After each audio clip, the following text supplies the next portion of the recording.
Welcome to Backstory and Beyond with your host, Ward Kampf, seeker, innovator, and president of Northwood Retail. As Ward travels the country, he'll share the industry insights he's gained over a 3 decades-long retail career, introduce you to trailblazing business leaders and disruptive founders, and uncover the real deal about some of the greatest cities in the world.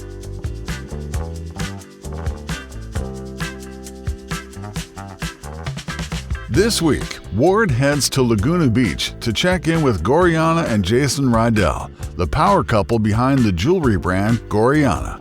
They'll discuss the unique challenges that come with being both business and life partners, making the move from online to brick and mortar, and using retail to build community and connections. All that and more on this episode of Backstory and Beyond. We're here in Laguna Beach today. Our special guests are Gorjana and Jason Reidel, the founders of Gorjana. And so I want to welcome you guys. Thank you for coming and taking the time today. Thank you. Yeah, thanks for having us. We're excited to be here. Excited to be here with you. First off, we've got 2 Sun Devils in here. So yes. Let's go. Got a lot of fun friends that went there. And the Arizona State produces a lot of crazy characters. You know what? It produces a lot of people that are hard workers. People diss on it. It's not a good school. It's a great school socially, and the business school is a very good school. So it is because it's like a sink or swim environment. Yeah. Like no one's looking out for you. You got to figure it out on your own. Like you have to figure out how many nights you can go out and manage that. Yeah. All of it. Like it's that I don't know. Yeah. From that perspective, it definitely was. There was no coddling happening there. It's not like no one's looking, really, there is no one looking out for you.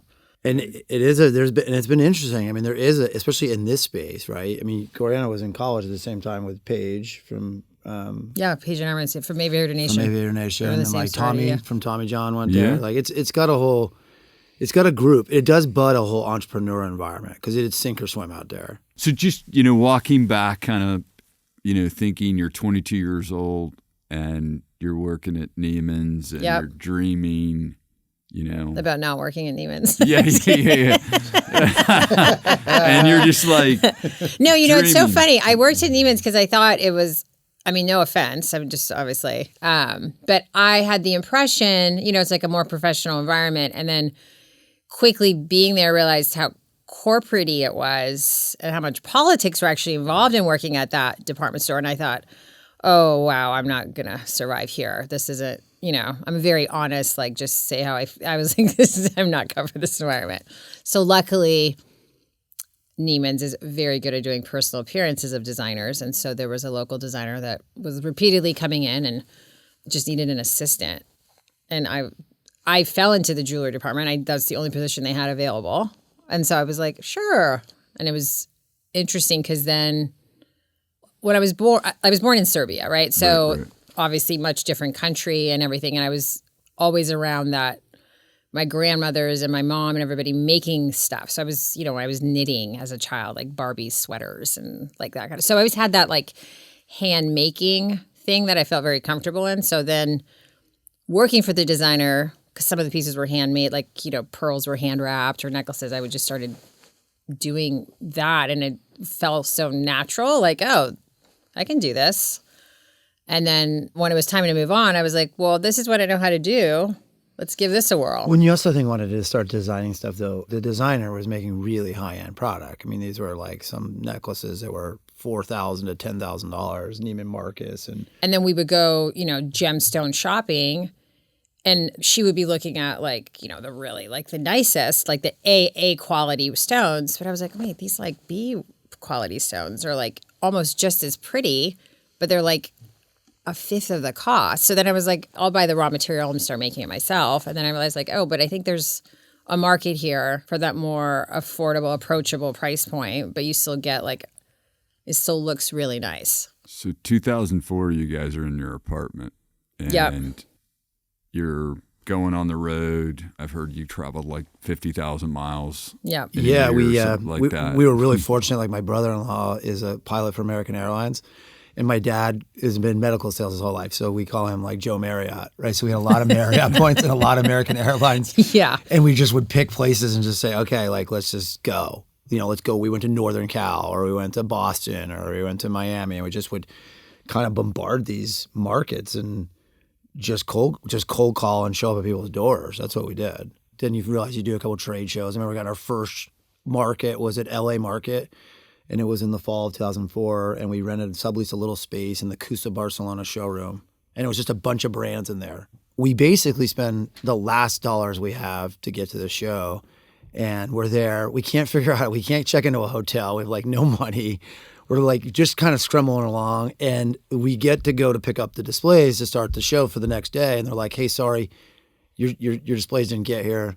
There was a freight train accident or something like in Ohio." And I'm like, "Okay, we're fucked here. Like, what are we doing?" So we borrowed $200 from someone and drove to IKEA and bought $200 of like shelves, displays, and just hacked it together. And that was our first trade show. And it was an amazing trade show. We had a 3-day trade show. I think we'd sold $50,000 of wholesale jewelry, which was like mind blowing. It was more than we'd ever done on any kind of road trip. Yeah. And it was super exciting. And then we got home and we were like, cool. Like, we have no money to make any of this product.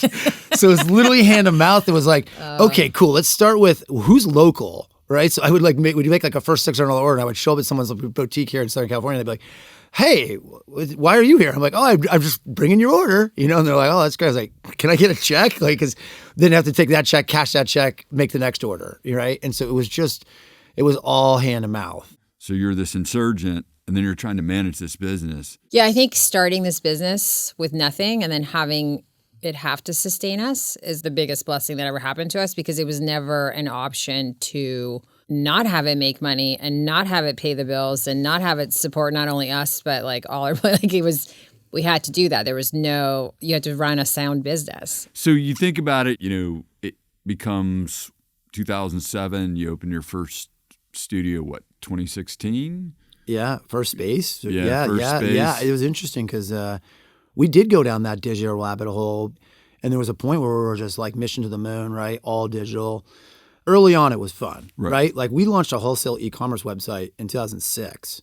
Wholesale e-commerce, think about that, in 2006. Right. It was exciting. Affiliate marketing, all of it was so new. It was new frontier.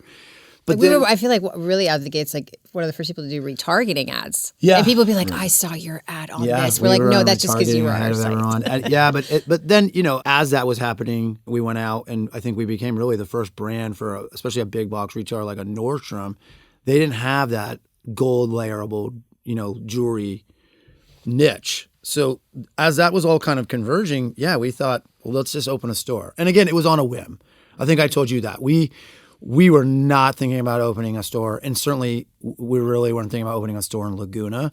We just happened to go. We picked up our kids. We had lunch, and we grabbed some tacos, and we were waiting in line, and I walked around the corner, and the space on the corner said, "For lease."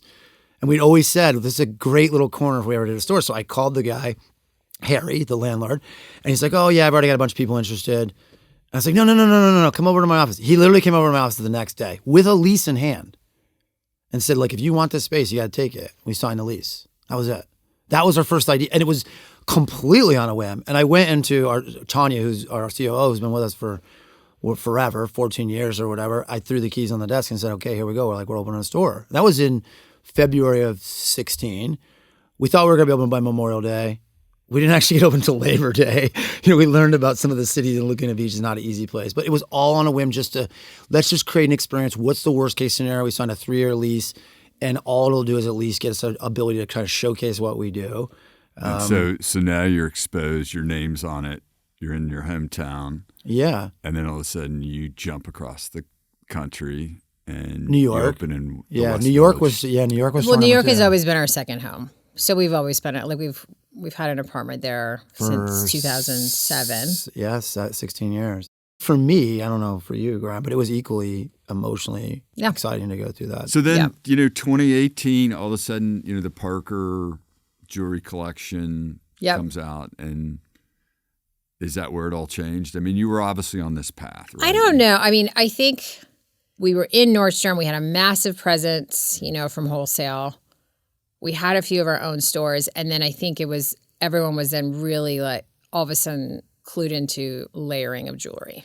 So it's almost like that kind of happened at the same time, because I don't necessarily know if it was one piece, but I do feel like all of a sudden the consumer was ready for like what we had always been kind of And selling. we noticed that though. I remember we had the laws of layering, right? That was our first thing, which we had to learn to layer because the laws felt too instructive. But I do think it was a convergence of what you're saying. Yeah. I mean, we did a couple more like safe stores that felt home, right? We did Venice.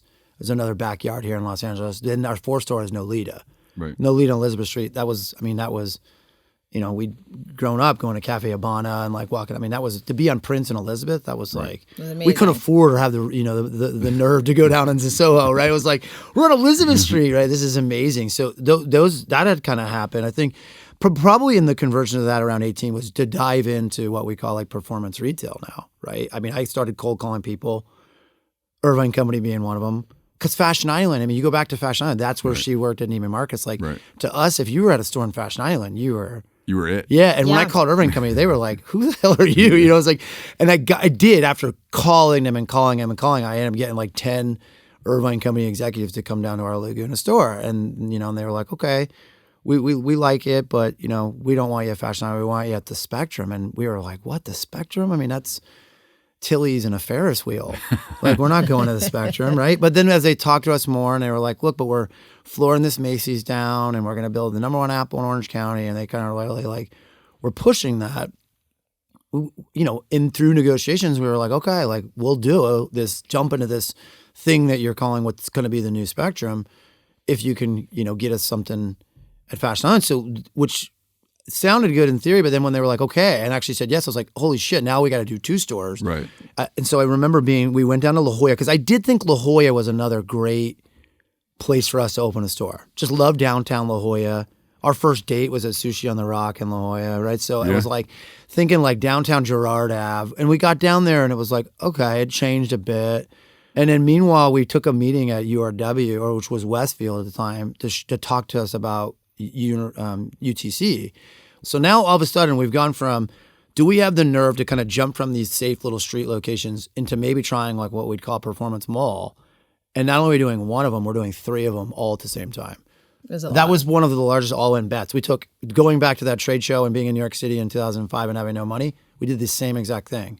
But that's a lot later, right? 2018, 13 years later, all the chips went in the middle. And you have kids, and you've got real responsibility. Fuck, yeah. Different than when I mean, I got kids, I got a house. Like, I'm like, like, this is nuts that we're doing this. And we did it. And I remember even we had a business consultant was working with us for these quarterly meetings in that year. And he like looks at us in one of the meetings. He goes, "You guys realize all these stores have to like do really well for you guys to, to succeed here." And we're like, got it. Right? Like, we're going to go. Now, Thank you. The interesting part about that is when UTC opened, it was the first one of that year.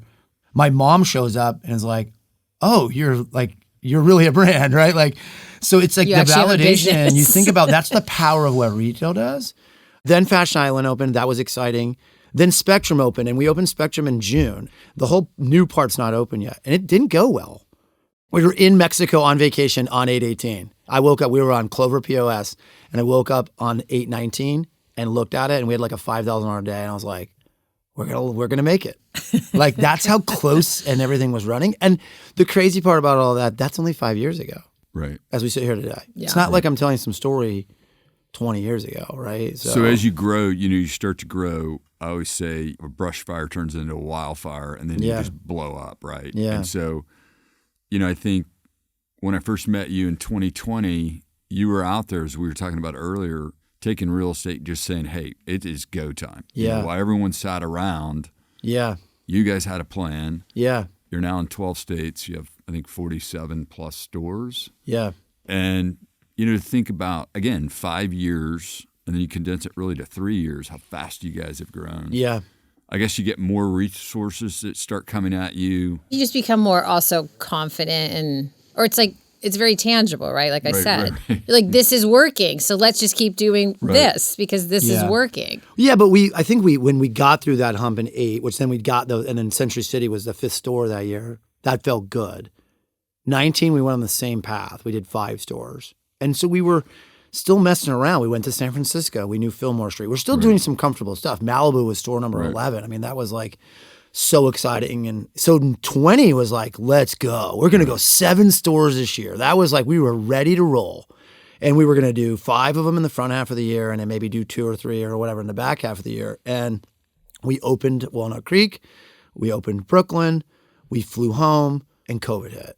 A, bad time to be going extra fast now in retail. B, we had all those people coming at us saying, oh, we'll give you resources. Private equity deals are all over the table. Yep. But I quickly realized, wow, I'm thankful I don't have anyone's money right now because I can make all these decisions really quickly. And we had to make some really quick decisions. Right. Yeah. And then, we used COVID as the opportunity to go, let's really cut out a lot of this dysfunctional wholesale business. Let's stop doing discounting. We haven't done a discount in 3 years. No percentage off any of our product since COVID, right? We started saying, let's be leaner. Let's really, even though that we're focused on profitability, let's be hyper-focused about it. So as you designed, I saw some of your newer designs. As you think about creativity for designing new lines, and you're growing, like, where do you get the inspiration? Do you guys go have a bottle of wine and just let it free flow? No, so we have, there's 3 of us on our team, and we've been together for over 10 years. And it comes from all over, and we all kind of contribute. Like, we're very grounded, I feel like, in our inspiration. Like, we'll be like, oh my God, that is the cute. What if we did this in a necklace? Or sometimes it's even like, oh, like lately I'm feeling like I want something longer. Like I want to layer something longer. Or like, oh, what about, or short, like it starts there, and then it's kind of a crazy process. Like it's sort of like whatever kind of really flows in. When I am in New York, I love seeing just the women in the street. 100%. It's like, what are they wearing? What would look great with that? What's going on? It's just that whole energetic vibe. When I travel, that's what I love, is just to walk the streets and be like, what's happening here? What's the cool vibe here? What's going on? Like, you can't see it or necessarily verbalize it, but it's like a tone that you see, and then it's a feeling, and then that feeling, I think, sparks.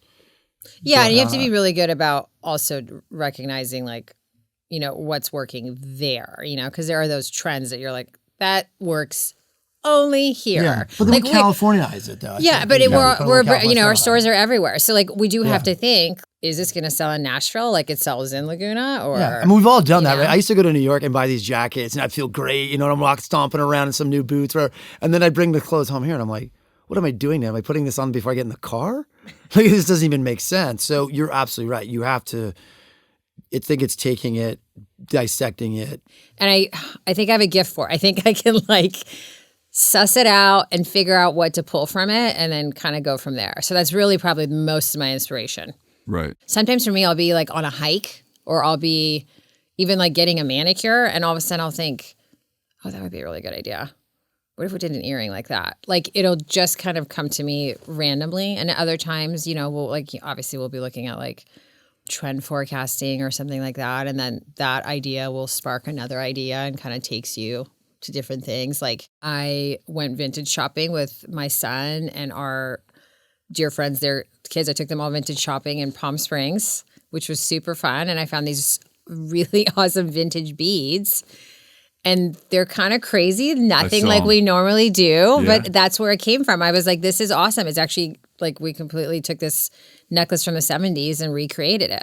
That's the kind of fun stuff. So that's been really fun too now when we have the fine jewelry and the fashion jewelry, is that the fine jewelry is really like that classic everyday, you're never going to take it off. And it's kind of fun now with the fashion because I can really play more and get more kind of out there with what we're coming out with and have it be a little bit more fun, and those fun pieces that probably before were a little riskier, but now I think I'm willing to take those creative risks and kind of just do what I'm feeling. I think you guys do an amazing job too of going back to not drinking the Kool-Aid. You will be so into something, and then not that you're over it, but then you just are, you don't ride it. It's like you love it, and then you're just into the next thing. Yeah, and that's why that's been nice too, because we know this is a fun piece. It's a limited edition. It'll be in the stores for 2 months, and then that's it. And then we'll get you something else, but it's not so we have our core product, but then we have these really limited edition collections that have been really fun to work on.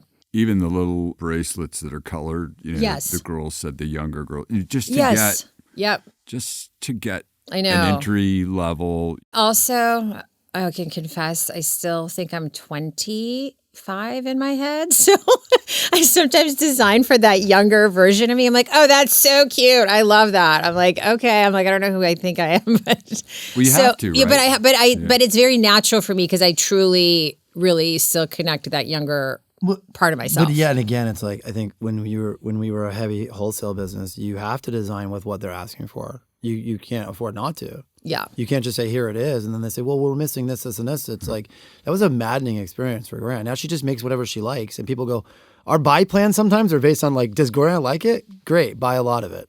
Right. It's simple as that.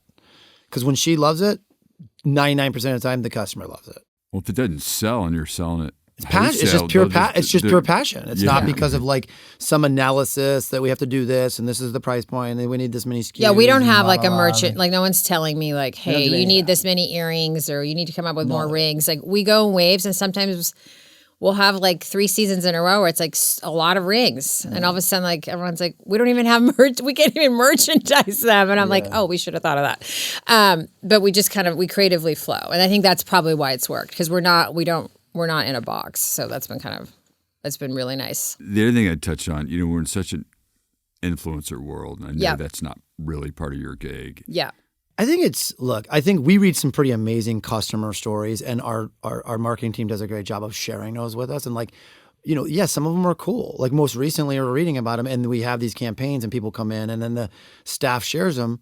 And some of them are amazing, right? You have like Sydney Sweeney came in and bought a gift for someone, or Robert Downey Jr. shopping in Malibu. I mean, most of them are happening in Malibu or the West Village or Brooke Shields, right? And then, but there are also some amazing ones there of people you've never heard of. Yeah, and sometimes they're the ones, the more touching ones, yep. where you see someone, they bought a gift for someone because someone was sick or someone was feeling down about something. So I don't know that we put a weight to one or the other. No. But yeah, I don't think it's a validator. It's fun. It can be sexy. I think it feeds sometimes the people working there. They get excited, you know, and they'll tell the story like, I didn't even realize like halfway through the conversation, I'm talking to this person, Right. So I think that's cool. But I don't think ultimately But ultimately they're people. Yeah, it's about people. They're all the same. We have all these metrics that we measure at retail, and I just said this on an all hands on deck manager call this Monday. I wish the only thing we could really measure was connection. Right? You have all these things, AOV and conversion and traffic and all sorts of stuff. It's just connection. Like, because when I was at Century City last week, I saw a woman there. She was buying a gift for her brother to give to his fiance because they were getting married in Italy. And she was so excited about the whole thing. I'm thinking, wow, this little thing is going to go all the way to Italy and then be given to the brother. Then he's going to give it to the fiance. Then they're getting married. And so thinking about that, we got to participate and then she was so excited to meet me. And she's like, oh my gosh, like she was so excited. And you go through that. And I went home and I shared that with the team. I was like, we're making these little connection points that you're not going to know of them all that are really, that's inspiring. Yeah. And to know that that's happening all the time now across all these stores. That's what the stores are. They're just little community centers for people to come in and make connections. So, I've sent you a couple notes. The real estate you guys, have picked, you've been patient. You've told a lot of people no. Mm-hmm. That has a lot to do. And then I think just, the build out of your store, you're bringing this West Coast lifestyle that people crave into these communities. And I think there is, the white stores, the light, just talk about that. I think you've, a lot like James Purse at a different price point, you've brought this, Yeah, I mean, I think for me, our goal was always to have it feel like our home, right? And making sure that it's a comfortable, calming experience, right? I want you to come in and just kind of be you and just kind of explore and take it in. And we have all these, from scent to lighting to sound to everything. We have, everything kind of like we put thought into all of that. And we want you to be there. You want to hang out. Yeah, there's a certain, I think in California, there's just like that certain refined casual that is here. And that it seems to be very effortless and sort of just everyone does it here that lives here. Now that you're this big, do you feel like you have a huge sense of responsibility? I mean, you got a real company now. And yes. You think back to no money and the trade show to It shifts from, I've been trying to tell people, it shifts from this feeling of stress and kind of like that flight or fight mode. The only really word I can come up with is this huge level of responsibility and almost burden that waits on you because now it is real. And before when it wasn't, it was like easier to play around with those like whatever, like what if we crash the car? Now you're like, oh my gosh, like this isn't a car, it's a bus. And there's a lot of people in it. There's a lot of people relying on it. Yeah. Yeah. Last question: as a husband and wife team that's built this incredible business, it's hard to do, right? I mean, it's there's a sanity check. Well, you go back to the risk, right? You risk it. I don't mention all the time. Not only did you risking money when you're doing these things, you're risking your relationship. You're risking a lot. Yeah. The only thing we were never willing to risk was our kids and being there for our kids. Like, yeah. It took a while to get our, and it kind of obviously as the business evolves to get your footing. But I feel like this last phase of since COVID, because we are still work from home permanently, basically. So it's great because we're in different rooms, but yet the other one kind of knows what's going on. And it's just, it's a good groove. Pre-COVID, sometimes we'd come home and I'm like, how was your day? Yeah, we didn't see each other all day. And then I'd be like, I was in a meeting and I told someone to go left. And she's like, well, I was in a meeting and I told them to go right. And you're having that mom and dad effect. And now we're being together, or we'll go hikes every day, together. And like we're as synergized and aligned as we were like back when it was just the two of us. So, but the other side of it, I always tell people is like, people are like, how do you guys do it? I could never work with my spouse. It's like, we weren't spouses and then decided to start a business together.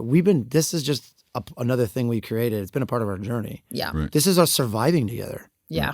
This isn't this, like I had some big career and she had some big career and then we decided to merge our forces. I mean, and there are definitely spouses that should not work together. Oh, I totally agree. Yeah.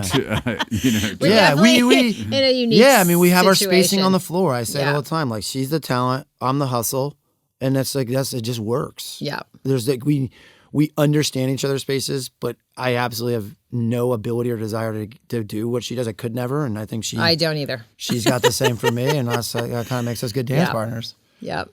As we start to wrap up, we always like to get to know our guest. And so Laguna, what are your go-tos? What's the hidden gem of Laguna? And then what's kind of the one thing everybody should see? And we'll do the same thing. For me, the hidden gem of Laguna is the hiking. Yeah.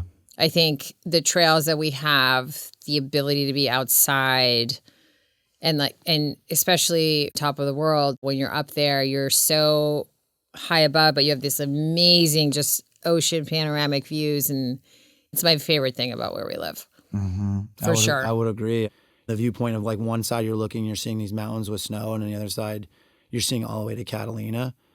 It's pretty cool. And I think that's the thing. I mean, look, we have amazing beaches. We've got more taco shops than we know what to do with, right? Like, and I don't want to take that away because there are some pretty incredible beaches. I think you go back to like what you're talking about, Del Mar, La Jolla, and then you take Laguna, and obviously I'm partial as well to Malibu. I've got great little coved beaches. But I think the hiking, is what gets overlooked because you can really get some pretty incredible trails. You got 14,000 acres preserve that was donated by actually the Irvine Company right behind our house, and it's all smashed up against the water. It's pretty cool. Yeah.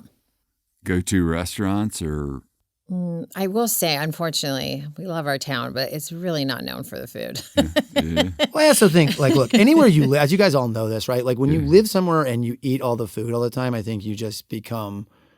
No, okay, actually, I'll give you one. La Serena. Yeah, La Serena is an institution. Casual. It's this really cool, fast casual Mexican spot. There's 2 locations in Laguna. It's awesome. Grab a burrito, tacos, awesome. But it's so everyday for us that I guess you're kind of like, it's not in your initial frame of reference. Right. But it's great. And then just what do you think's the one thing everyone should see while they're in Laguna? I think the beaches. I think you should go to some of those cove beaches, like Woods Cove or 1,000 Steps. 1,000 Steps. I think the way those rocks are, and it's just really beautiful. I do think it's different. Like when you go to San Diego, those beaches are big. Like you're not really coved. I do think that's one really unique thing. And then New York, Oh, geez, for food. That is our food spot. Yeah, Joe's Pizza. Yeah, pizza guys. So, right, like the first thing we do when we land in New York, no matter what hour it is we just go right to Joe's on 6th and Carmine. I mean, that's the spot. Been to Joe's, Ray's. Ray's. You got John's on Bleecker. Yep. You got Bleecker Street Pizza. I mean, there's so many. You got Prince Street Pizza. Yeah. That pizza's good. But all the food, Yes, and then going back to the definitely. West Village. I mean, you talk about Mary's, Cafe Cluny, Bouvet, Red Farm. Like, Yes. there's so many spots. Like, we're always, we actually, when we go there as a family, have to commit to trying at least one new thing because we get so habitual about like, and almost argumentative about the things we've, if we're only there 5 nights or like coming up, we're only gonna be there 4 nights. It's like, a big battle in the family of like, okay, well, what are the 4? What are we the brunch eating? spots alone? Right. I mean, Clinton Street Bakery. There's so many. I mean, Yeah. yeah. So food. When we go to New York, we walk, shop, and eat. Yeah, it's we all, literally like eat, shop, walk, eat, shop. walk it That's off. what you're Yeah. supposed to do. And then I what know. do you think the hidden gem is of the city? Yeah, I mean, I don't know. I mean, for me, like it goes back to the World Trade Center. Like I have a little run pattern that I always would take where I come out of the apartment, I go down Bleecker, and then I go all the way down Broadway, I go all the way down. And I got to do it for so many years. When the World Trade Center was ground zero, Right. to see that and then to watch it kind of like over time get resurrected, I do think is a pretty inspirational thing that you should go see. Because I just think it represents the fact that that city truly will take a beating and it won't be the last beating it takes. Even during COVID, look what happened. I mean, everyone pulled out of there. And then I go back there, like I was back there in November and I was like, oh my God, this thing is bustling at an all-time high. Yeah. I think it's just the vibrancy of it all. It truly is an energetic, magnetic place that pulls a lot of amazing energy together. And I don't we'll think come there's back. ever stopping You can it. kind of take I it. think those pools are, the No, significance of what they put Yes. down there 100%. just grabs you. It really when you does. guys- Yeah. Like, there's not a time I can't go down there and just stop and just reflect upon it all. But yeah, that'd be. I think that's just. I just think it's just a representation of the pulse of what that city is. It's pretty powerful. Mm-hmm. So, but we're downtown people. We're not. That's where everyone's going. Yeah, The kids yeah, all want to yeah, live. The whole city wants to be downtown. And then like when we go back to the early days, like when we were first knocking on doors and we were like in the meatpacking district, like Ernest Sewn Denim was in there. I mean, it was the meatpacking district. Like, I was like, I think there was like people, loads of meat coming off trucks. So crazy. Like the kids, I don't even think they want to go past 14th Street. Yeah. I don't. I'm like, oh. Yeah, 14th Street, you're uptown. So that's funny. It's funny enough. Where do we find you social? Just where do we find you guys?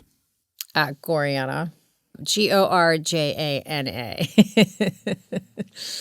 I want to thank Jason and Gorjana for being here today in Laguna. Thank you for your time. It's been great. Thank you for having us. It's been Thanks. wonderful. We really appreciate it. This has been Backstory and Beyond, hosted by Ward Kampf. To learn more about Northwood Retail or the destinations from today's episode, visit backstorybeyond.com.